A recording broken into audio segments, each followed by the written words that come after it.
लोगों ने इस पर गौर नहीं किया। जो ज्ञान गीता में दिया है वही ज्ञान रामचरितमानस में दिया है, वही ज्ञान आपके श्रीमद् भागवत में दिया है, वही ज्ञान आपके उपनिषदों में है। और उन सबके ज्ञान का जो निचोड़ है मुख्य, वो वेदों का सार है। जो वेदों के महावाक्य है, 4 वेद है, यजुर्वेद, सामवेद, ऋग्वेद तो अथर्ववेद। तो चारों वाक्यों के, चारों वेदों के 4 महावाक्य हैं। उन 4 महावाक्यों में वही ज्ञान है। अब तुम्हारी बुद्धि है, अगर समझ पाओ तो समझ लो, कल्याण उसी से होगा और किसी से नहीं। तो श्रुति कहती है कि हृदय ज्ञानान मुक्ति, बिना ज्ञान की मुक्ति है ही नहीं। रामायण कह रही है धर्मत विरत योगते ज्ञाना, और ज्ञान मोक्ष प्रद वेद मुखाना। गोसाई जी कह रहे हैं, हम नहीं कह रहे। कौन कह रहा? वेद कह रहे। वेद मुखाना धर्म से वैराग्य होता है। धर्म करोगे वैराग्य होगा। धर्म से विरत और योग से ज्ञान, योग से ज्ञान होगा। योग का एक अब समझते हो, वैसे करके हिंदी में कहते योग माने जोड़, है ना? जो चीजों को जोड़ दो योग हो जाता। अब इसमें काय का योग है? जीव और ब्रह्म का, जीव और परमात्मा, कि इनमें अंतर नहीं, दोनों एक है। तुम्हें केवल इस चीज को समझना है, और इस चीज को तुम जिस क्षण समझ जाओ उसी क्षण ज्ञान हो जाए।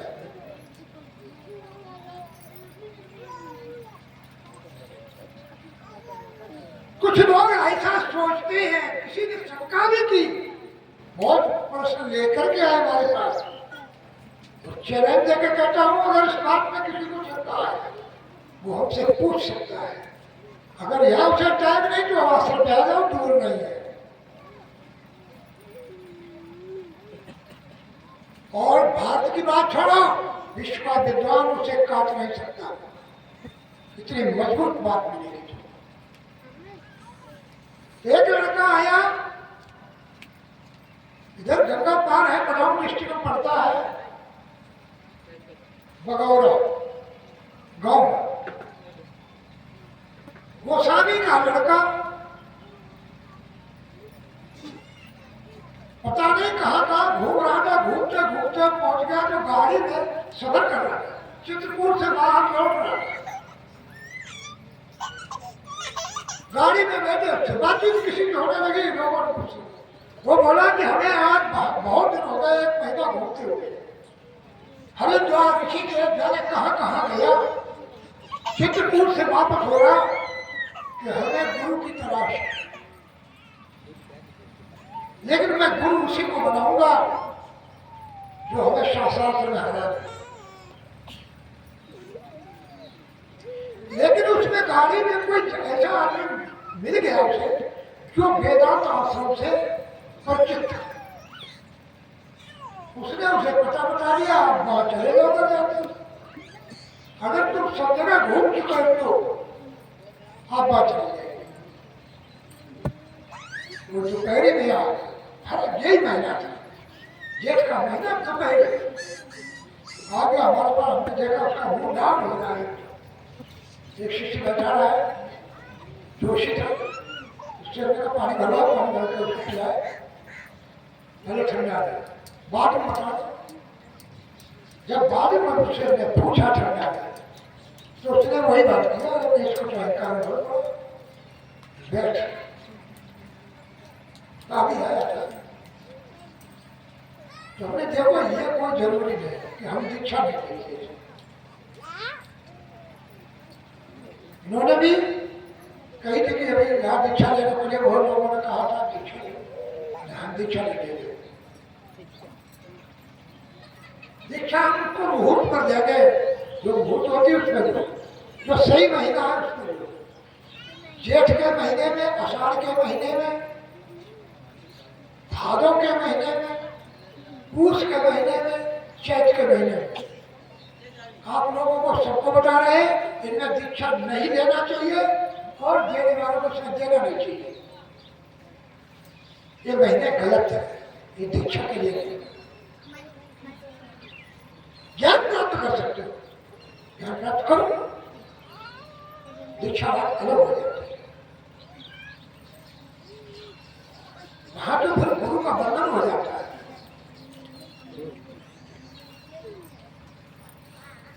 क्योंकि वो साधारण चीज नहीं है। गुरु का पद जो है ईश्वर से बड़ा है। अब आप सोचते होंगे कि गुरु मतलब मनुष्य जैसे आप बैठे वैसे ही गुरु का शरीर है पंचभौतिक, फिर ईश्वर से बड़ा कैसे?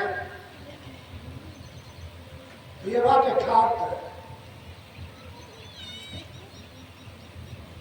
गुरु का पद क्यों बड़ा है, आज इस बात को जान लो। या पहली बात, उसके बाद तो आपको बोध कराएगा,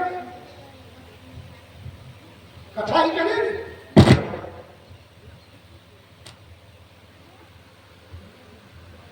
आपके यहाँ कोई भी थाना है, उस थाने में आप जानते होंगे एक थाना इंचार्ज होता है और एक हल्का इंचार्ज भी होते हैं। उसमें हल्का कई होते हैं, तो हल्का का एक इंचार्ज होता है,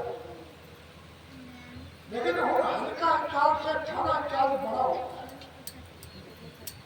उसमें सिपाही होते हैं, चौकीदार भी होता है, लेकिन जो अथॉरिटी थाना इंचार्ज को होती है वो हल्का इंचार्ज को होगी नहीं होगी। तो सिपाही को उससे भी कम, चौकीदार को और से कम। इसी प्रकार ईश्वर है, ईश्वर को कितना अधिकार है, कितनी अथॉरिटी है ईश्वर। ईश्वर को अधिकार दिया है कि जो जीव अच्छे या बुरे जैसे भी कर्म करता है उसको उसका फल देगा। ईश्वर उसको फल देता है, तुमने अच्छा किया होगा अच्छा फल देगा, बुरा किया है उसका बुरा फल देगा। उससे जो कहो कि एक उसके कर्म को निरस्त कर दे, कर देगा। बारिश पर नहीं चलती है, सिफारिश नहीं चलेगी। और इतना अधिकार नहीं है वो किसी के एक कर्म को खत्म कर दे, निरस्त कर दे, उसका फल न हो, ऐसा है। हो सकता है उम्मीद है। ईश्वर में यह ताकत नहीं है किसी भी जीव के एक भी कर्म को खत्म कर दे बिना फल दिए। ये कोई ताकत नहीं है, ये ताकत केवल गुरु में है। गुरु चाहे तो एक कर्म की तो बात छोड़ दो, एक जन्म के कर्मों की बात छोड़ो, करोड़ों जन्मों के तुम पापी क्यों रहो, और अगर गुरु है ब्रह्मनिष्ठ तो तुम्हारे करोड़ों जन्मों के सब पापों को खत्म कर देगा। इसलिए गुरु का पद बड़ा है। आज पूछ लो, सुन लो, समझ लो, नोट कर लो, और यही नहीं कहीं पूछ देगा तो विद्वान ही बता पाएगा, सब नहीं बताएगा। ऐसे गुरु नहीं बता पाएंगे। जैसे कौन है कि राम रही मैं राम और का नाम है, उमाशा राम बापू है, मुझे पटियाली गाड़ी को फलाने को देखो, तमाम नकली चले और आखिर को क्या हुआ कि उभरे अंतर हो बाबू और कांगने में बराबर रहा। जब कोई पटी खुल जाती तब समझ में आती है, पहले क्यों नहीं समझा। तुम्हारे हिंदू धर्म में ये समझाया है। लोगों ने एक कहावत कही है कि गुरु करे कैसे कही है, गुरु करे जान के और पानी पिए छान के, ये गलत, ये गलत, इसे उल्टा करिए। गुरु करो छान के और पानी पियो जान के, ये सही होगा। क्योंकि अगर पानी में जहर मिला है तो क्या छानने से वो जहर निकल जाएगा? तो फिर ये क्यों कह दिया कि पानी पिए छान के? ये गलत है। अगर पानी में मतलब कुछ तरह पेशा नहीं करते तो छाने से निकल जाएगा, वो शुद्ध हो गया। तो पानी जान के पियो, पूछ लो किसी को पानी शुद्ध है या नहीं, पीने योग्य है या नहीं, इसकी जानकारी करो, उसे जानो और गुरु को छानो। कि गुरु के अंदर काम, क्रोध, लोभ, मोह ये चीजें तो नहीं है। तुम्हारे यहाँ तो बहुत समझ आ रहे हैं। इस मंगलियापुर में कितनी बार भागते गए, कभी ढोलक बाजा नहीं चटकाया, कथा की, क्योंकि कथा करने के लिए इतना टाइम नहीं हमारे पास। समय के चार टाइम कथा तो इतनी है, हरि अनंत, हरि कथा अनंत। अपने जीवन में एक बार हमने भागवत कही है 60 दिन में।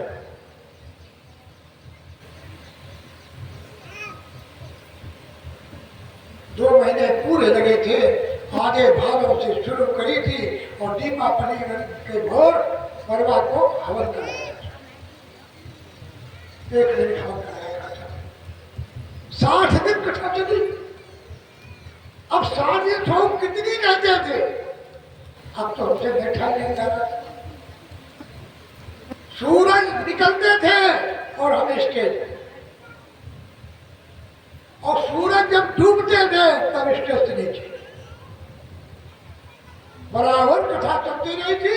बीच में केवल 30 मिनट का अनुष्ठान रहते थे। अब अंदाजा करो कितने घंटे होते, कितने घंटे कथा करते, तब जब कथा पूरी नहीं हो पाई तो तुम बना रहे। और 7 दिन में कैसे हुई है? 7 दिन में कथा हो ही नहीं पाई। अब सब कहा वहां की हरी फरी ना हुई, लेकिन इसमें मुख्य जो है उस कथा का श्रवण करिए, इससे कल्याण होगा। वो मुख्य कौन सी है? जो भगवान के 24 अवतारों की कथा। अब जब 24 अवतारों की अगर कथा कहोगे तो 24 दिन में भैया पूरी बोलो, 24 दिन और जो 24 अवतार की कथा चल रही है भगवान कृष्ण के जन्म की। जन्म तो हो ही चुका है, अब गोवर्धन पूजा भी है, गरीबों की पूजा करा हुआ है।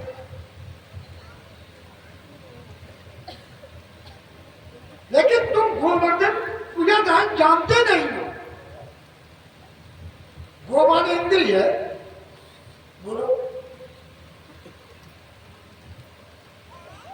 और इंद्रिय का वर्धन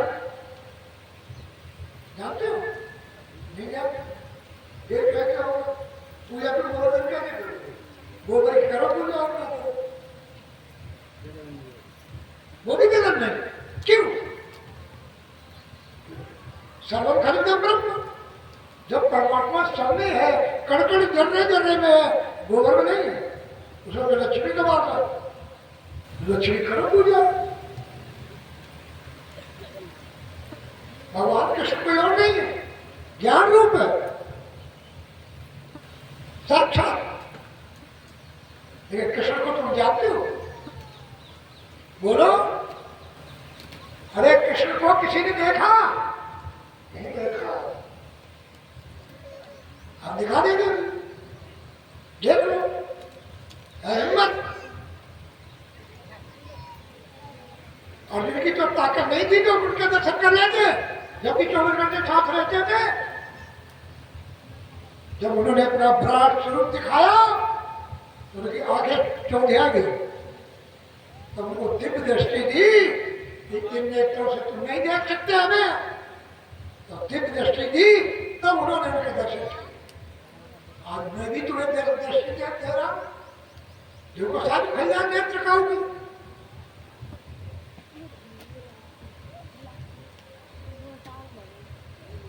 साक्षात ब्रह्म है कृष्ण, साधारण नहीं है। कृष्ण जो है साक्षात ब्रह्म। वो ब्रह्म होता क्या, ब्रह्म को जानो। ब्रह्म में कितने अक्षर है बोलिए। पास में इसीलिए बैठाया, बुला के यहाँ रबड़ी नहीं बांट रहे ना, इसीलिए बैठाया पास में। ब्रह्म शब्द जब लिखोगे तो कितने अक्षरों का प्रयोग होता है उसमें? 4 5 में वा रा हा और मा, 4। और चारों अक्षर ये देखो सुर के हैं या व्यंजन के? है? पता है? नहीं पता? व्यंजन है, चारों अक्षर व्यंजन के हैं। और व्यंजन कहां से शुरू होता है? का से। और आ से सुर शुरू होते हैं। आ से कहा तक ये सुर है, और का से व्यंजन शुरू हो जाते हैं। अब व्यंजन में यहां ये देखिए कि वहां का नंबर कौन सा है? का से जोड़ते रहते, बैठे बैठे आप जोड़ते रहना। वहां का नंबर 23। कितना है? 23वां नंबर है। जोड़ना जानता है अपने, जोड़ देने से। का से जोड़ जाओ, का खा गा गा वा चा चा गा गा टा ठा टा गा रा ता ठा गा गा गा पा पा बा। हमारा जो 24 हो जाते हैं 23वां। रा का नंबर है 27 व्यंजन में।